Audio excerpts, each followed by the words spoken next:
Welcome back to another episode of the Brown Sugar Cafe podcast, the place where poetry meets conversation. I'm your host, Terrence P. Elmore, and before we get into today's topic, make sure you hit that plus sign so you don't miss an episode. Also, please subscribe to my blog, thebrownssugarcafe.blog, and if you find any value in this episode or any other episodes, make sure you leave a heartfelt review. So with that being said, let's get to it.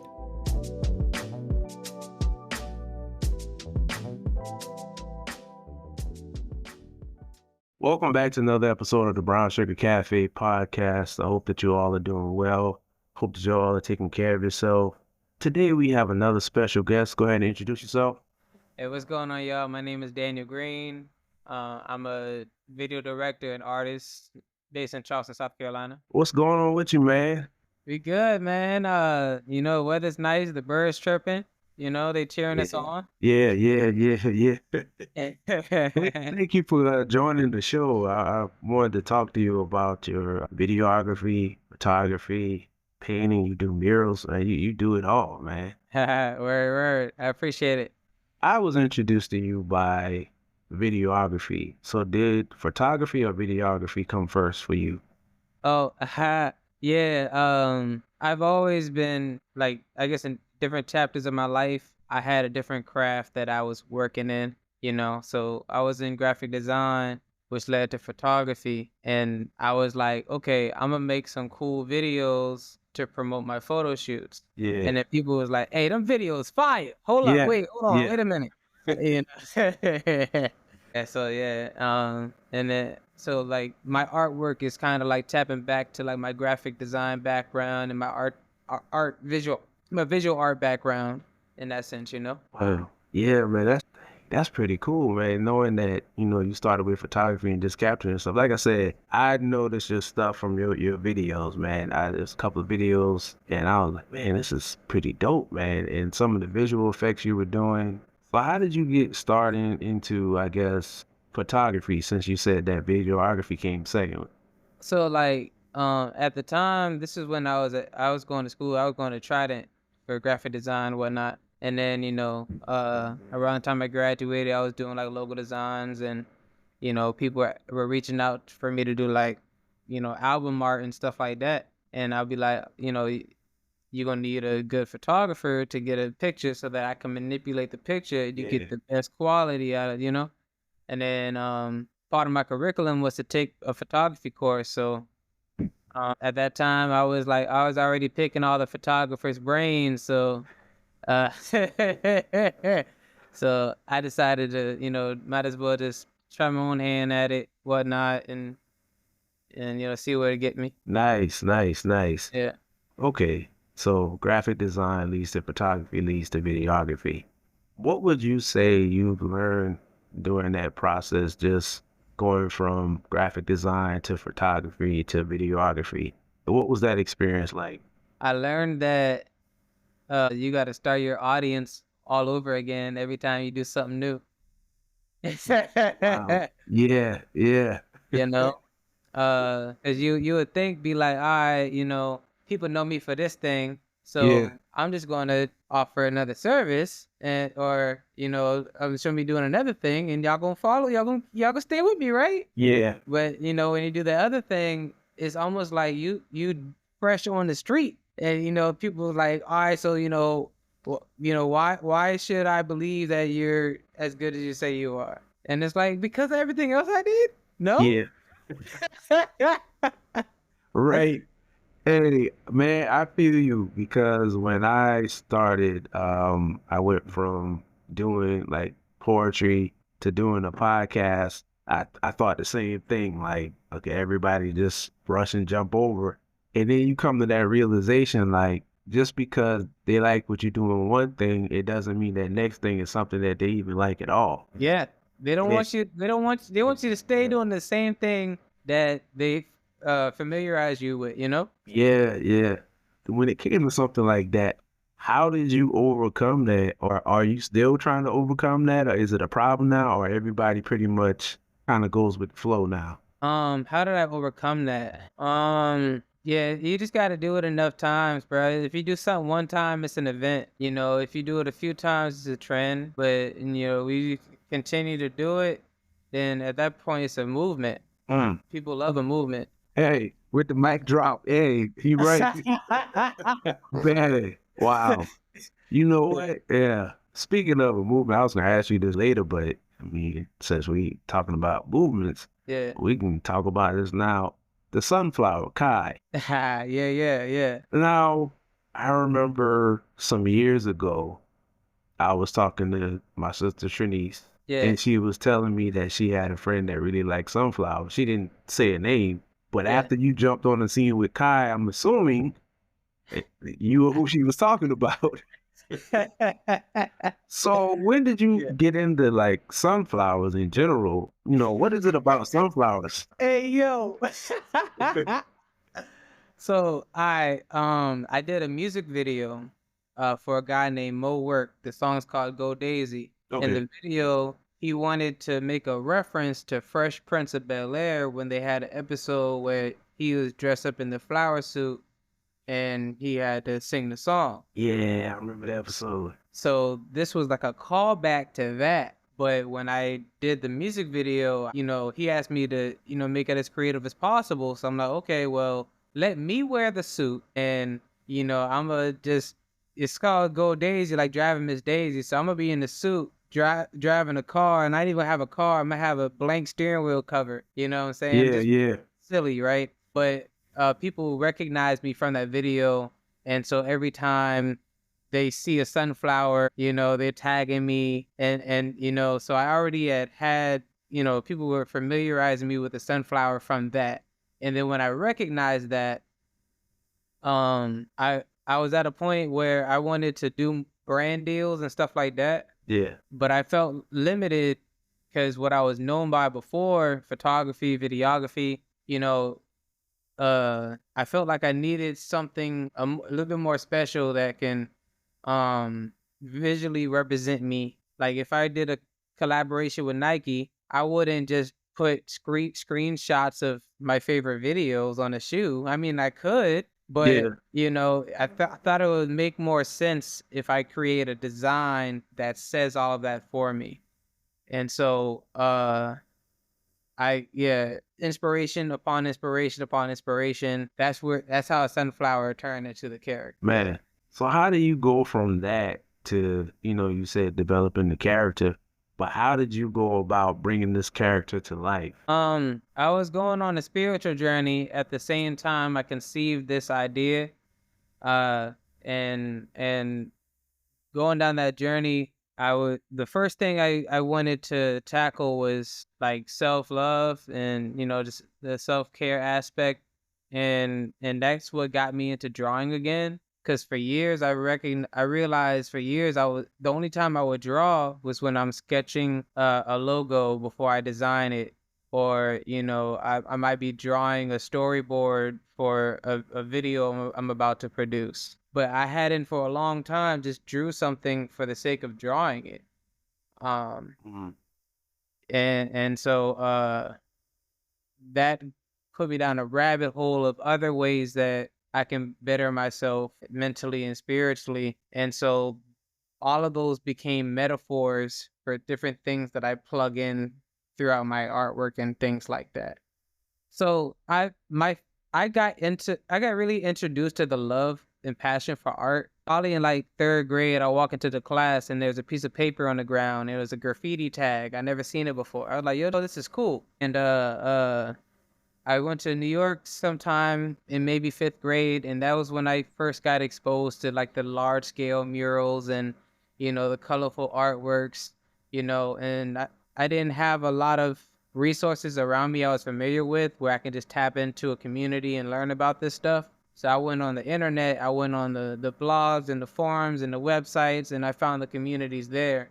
And so I was able to learn the skills and the history, the knowledge, the techniques. So I already had that in my background. So I'm just kind of circling back around now. So it's like a dream come true when y'all see me Yeah, paint murals, because this is something I low key always wanted to do. You know? man. So, and I talk about this often, man. I used to love to draw and Or paint, and I don't know. I need to get back into it because I kind of stopped. And ironically, when we taping this episode, my mom's found one of these old pictures or drawings that I did. Yeah. And I didn't know I drew this that many times, right? Because I have two versions of it here with me at the house, but I'll show you. I did this in middle school, right? Hey, That's Snookums and me. And I'm like, why did I draw this a lot? But it wasn't until today when my mom sent this to me. I think it was because that was me practicing my shading with color instead of just your traditional, pencil or whatever. But just like seeing this, I just have to start back drawing and stuff, man. And then, like you said, what you're doing now is something that you always envisioned and stuff. And I was always a fan of graffiti. I never tried to do graffiti. I would do like the graffiti type of drawings and paints and stuff like that. But like on a larger scale, that didn't even cross my mind. And when I see artwork like yours and some other artists that I know that do murals and stuff, I'm like, man, that's pretty dope because I'm a fan of art. I've always sure. been a fan of art. Even though I've fallen off and don't paint and draw, like at one point that's pretty much all I used to do. I used to be up late at night just drawing and painting and stuff. But you said you found that passion back. Absolutely. And that's wonderful, man. You got any tips so I can jump back in? Hey, no, for real. The metaphors that came out of just like this journey of getting here makes life so beautiful to me. Mm, Because at the time I felt like I was stuck on the hamster wheel where, it's like project after project after project, another project going, you know what I'm saying? I'm doing great things, but none of them are sticking because social media makes it so that people only appreciate the video when they post it that first time. Where, yeah. I'm like, I need to find a way to let my voice be known more of being an artist versus just being a service. And so at one point I got caught up in all of my work and I was like, okay, I want to do something for me.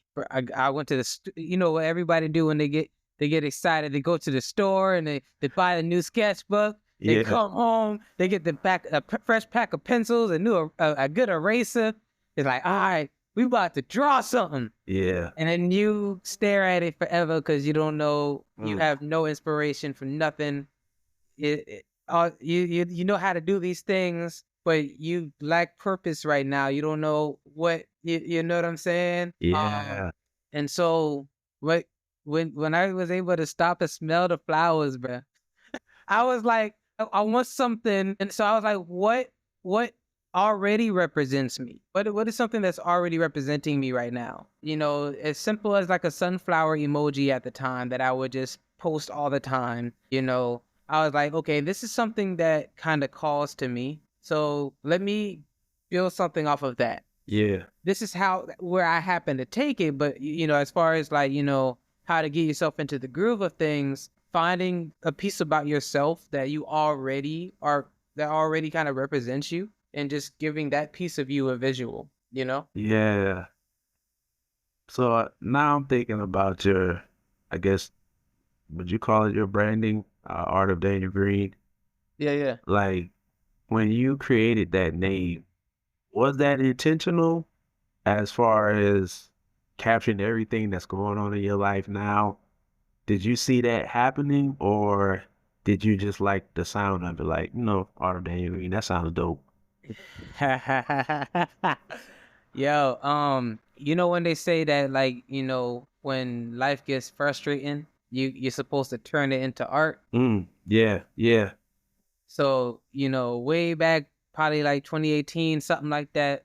Um, when in my videos, I would put directed by Daniel Green on my videos because that's what people that do movies do, right? yeah, But then I started to have clients give me requests that, spoke to their inspiration, not necessarily what I felt was technically correct or what I feel like was going to work for the project. I felt like it didn't necessarily represent my artistry. It kind of represented more of just the project that I happened to be a part of, yeah, yeah. I was like, man, I want to find a way to let people know that I was there. I did my thing. Some things were beyond my control, but I was there. And so I was like, okay, instead of saying directed by Daniel, because that kind of, it sounds like I'm responsible for the people Yeah. in the video. That one person who hair ain't been done, that's my fault now. I got you. Yeah, yeah. I'm like, okay, um, what can I do to, I was like, maybe a logo. Yeah, a logo would work. That means I was there, I saw, I conquered, and that's it, you know?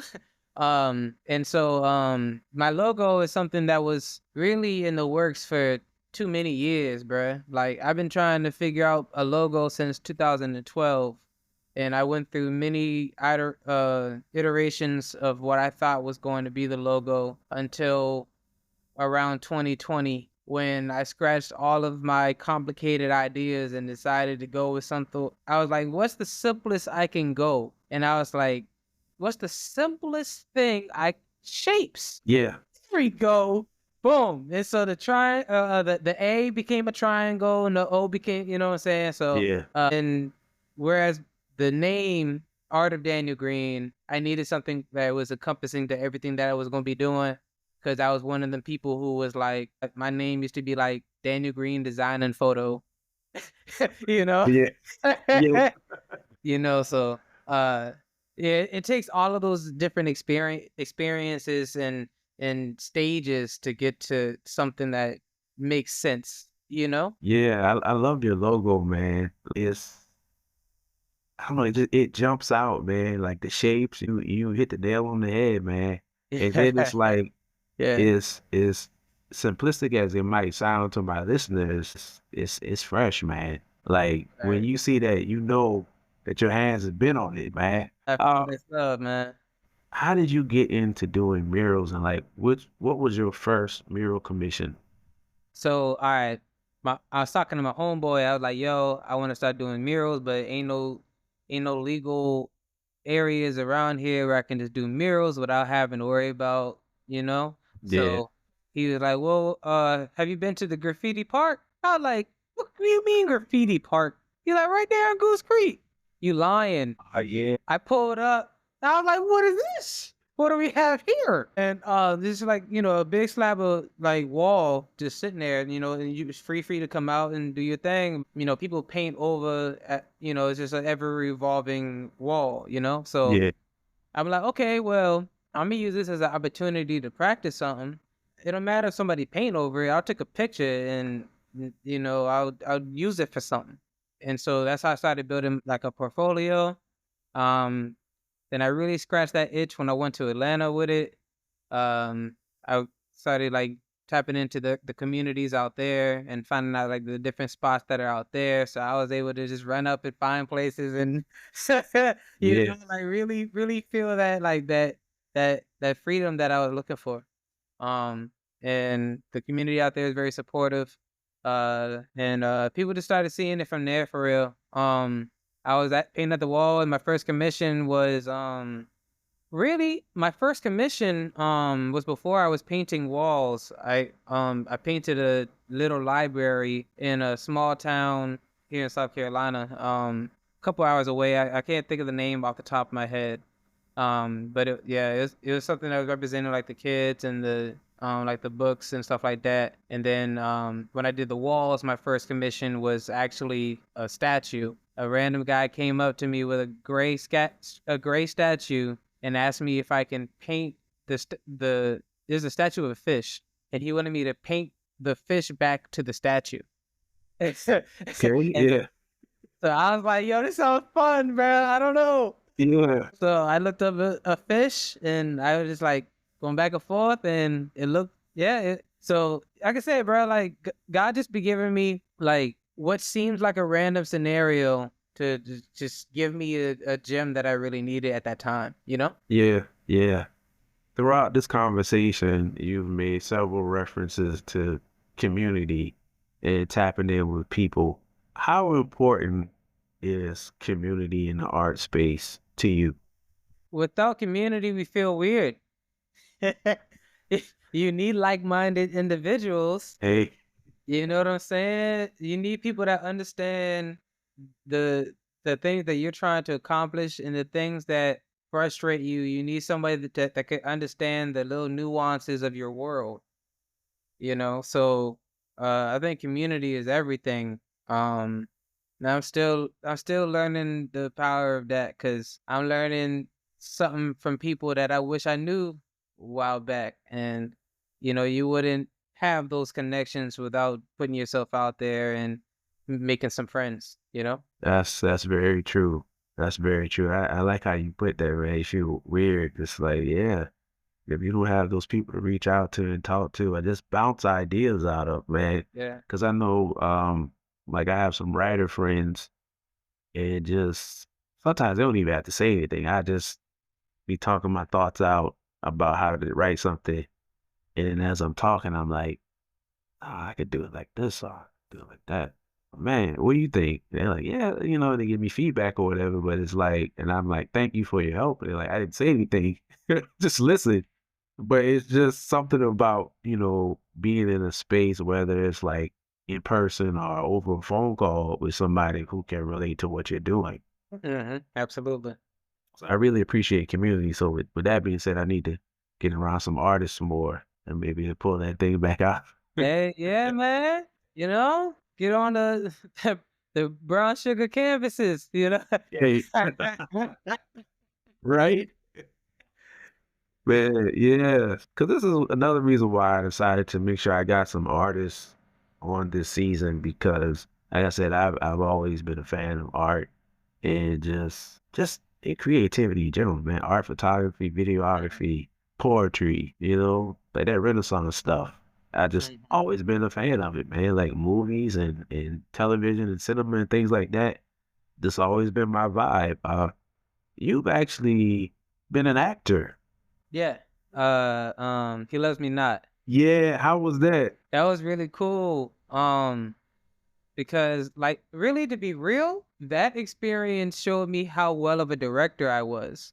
Mm, Because like as a director, you have to be able to kind of see it from how the people you're filming see it, yeah. so that when you communicate, there's no static. They know exactly what you mean by the way that you word things. That's something that's important as a director.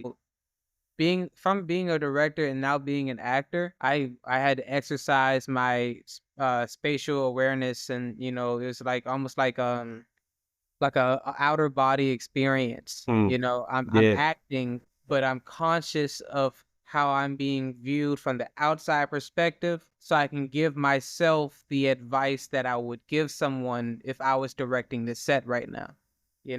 So it was a lot of fun, bro. Like and I realized I'm like very natural with it because when I direct people, I do it for them before I have Yeah. them film it. So, if I'm like, I want you to go through a series of poses, I show them boom, boom, boom.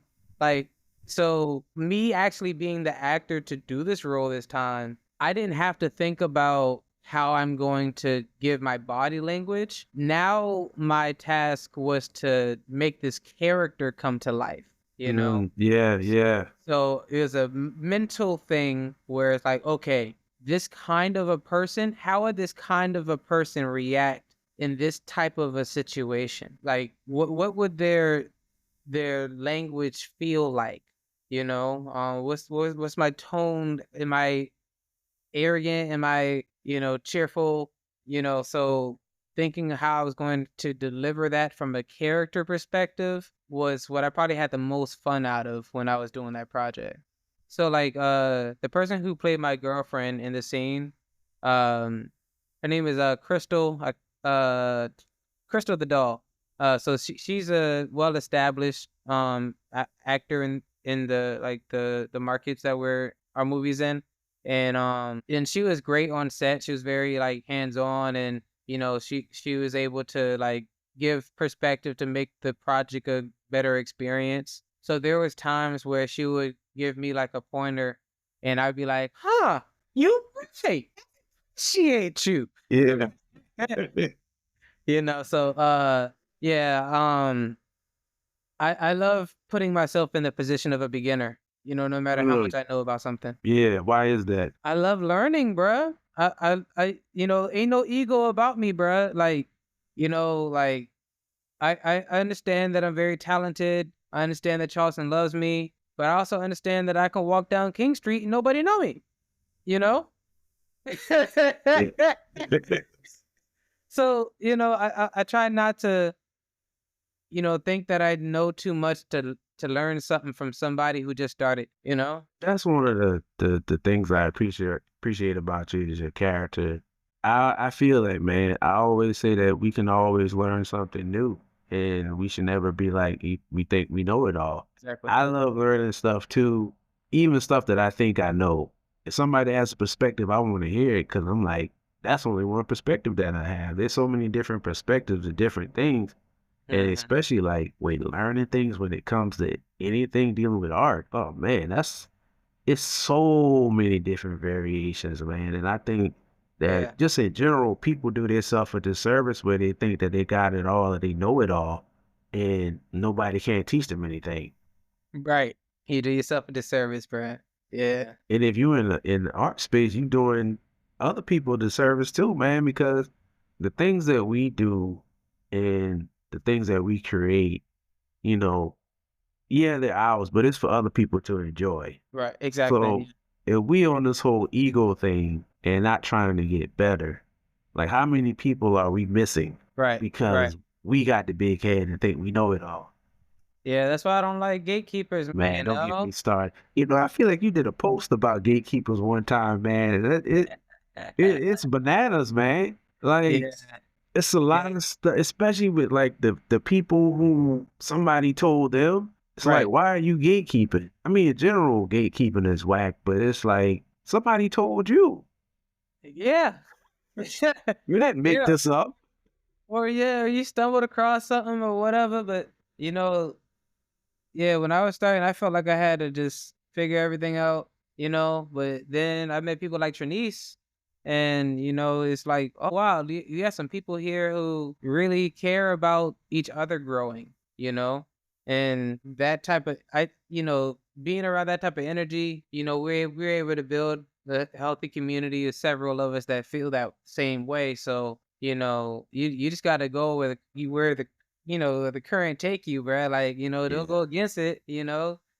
If them boy ain't trying to give you the gems, then you know, go with someone who, you know, probably more prosperous, Yep. doesn't care about losing a couple gems. Exactly. Somebody said one time that the people who really continue to grow and get better are the people who are continuously sharing with other people Right.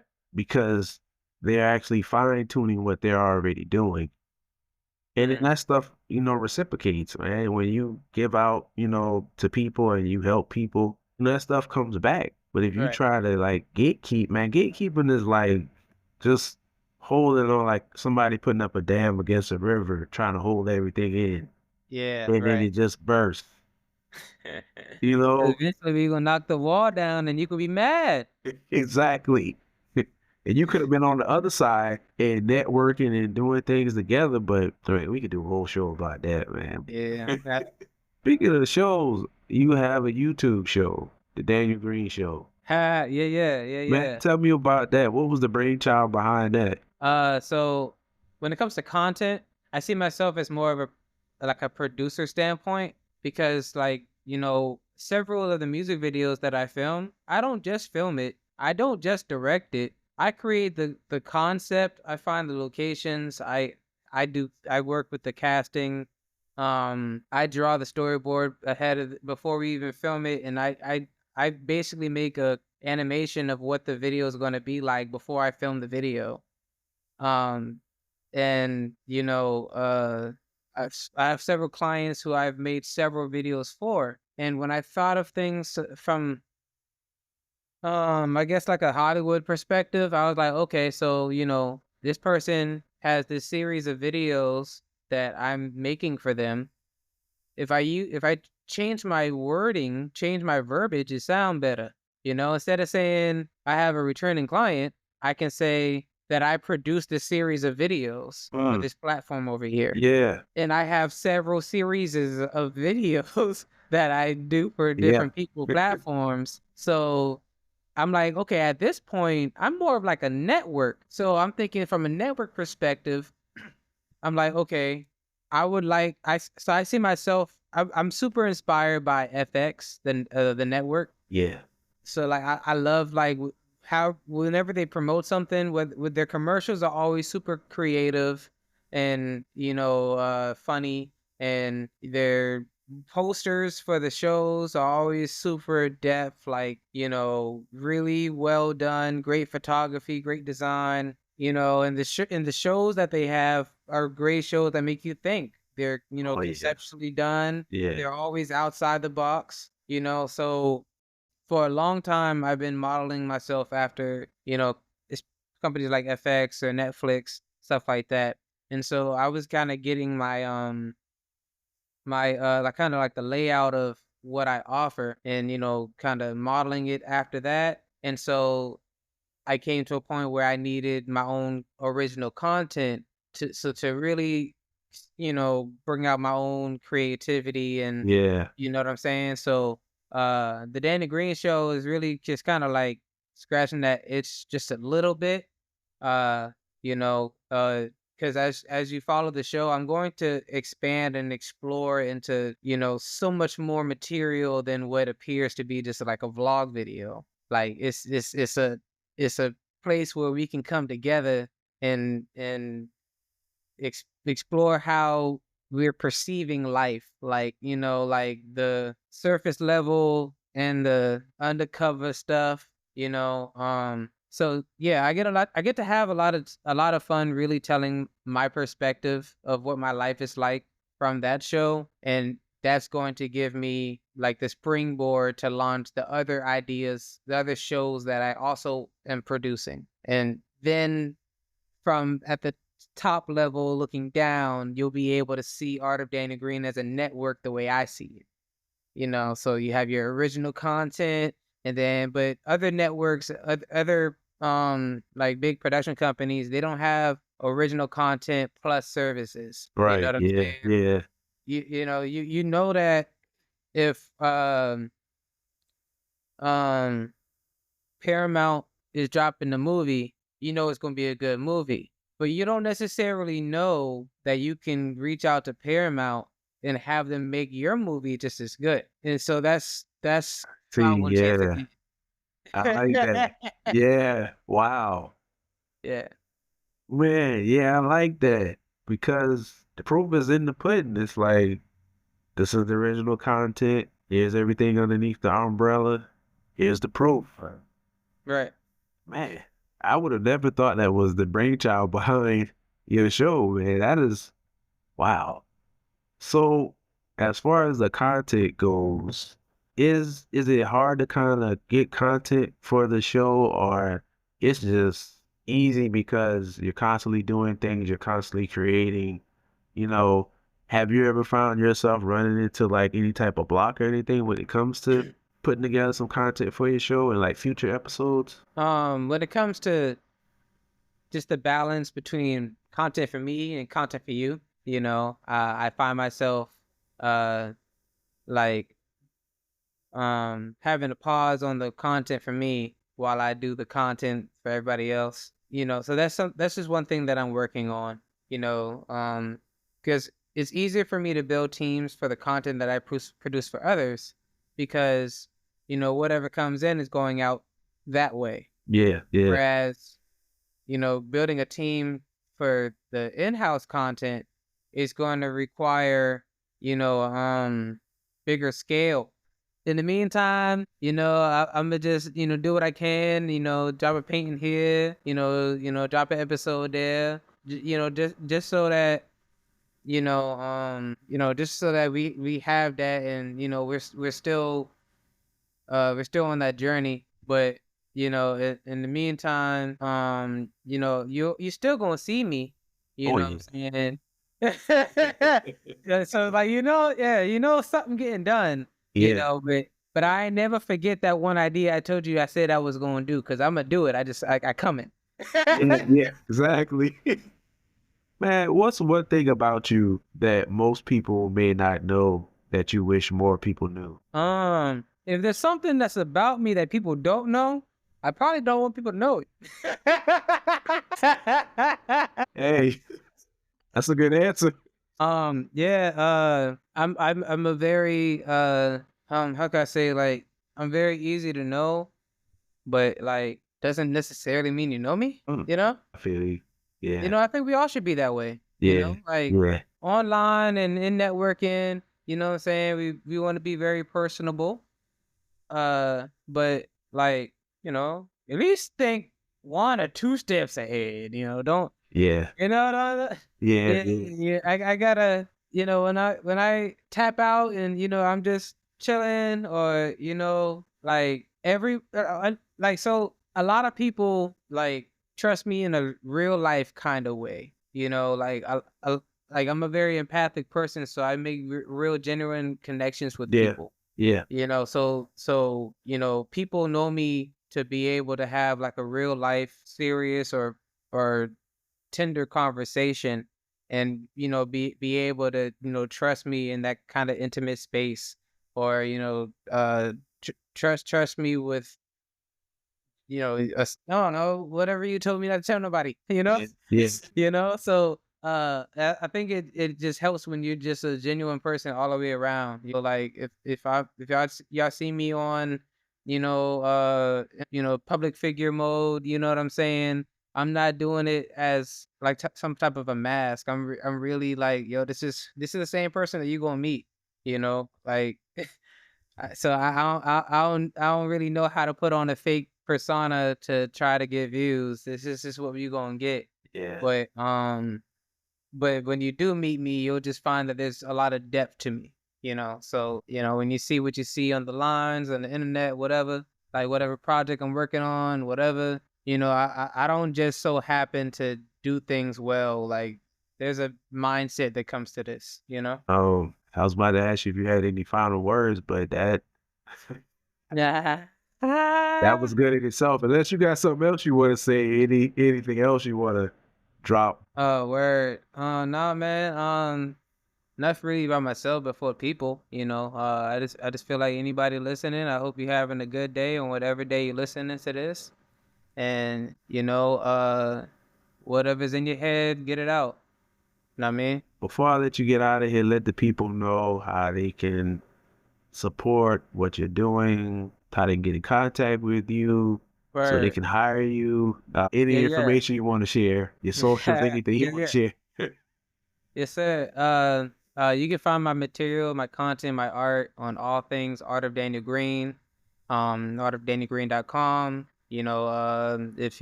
If you like for us to work together on a project that you have, on a vision that you would like to come to life, or if you like to be captured in high quality creativity, you can definitely reach out to me there. If you want to see what I'm up to, um, TikToks, hey Danny, what you doing? And if you want to follow Kai, that's Return to the Flower. But like I said, Art of Danny Green, that'll get you where you need to go. All roads lead to Rome. Appreciate All right, man. I it. appreciate you for hanging out with me and talking about art and life, man. And So, everybody, be sure you hit Daniel up. Be sure you check out his website. Make sure you check out his YouTube show. All things Art of Daniel Green. Man, remember, as always, keep pushing forward. absolutely, man. Appreciate you, sir. Thank you for tuning in to another episode of the Brown Sugar Cafe podcast. Once again, I'm your host, Terrence P. Elmore, and this is the place where poetry meets conversation. Hit that follow button and turn on your notifications so you won't miss an episode. Check out my blog, thebrownsugarcafe.blog. Also connect with me on Instagram at thebrownsugarcafe. Hope you enjoyed this episode, and as always, remember, keep pushing forward.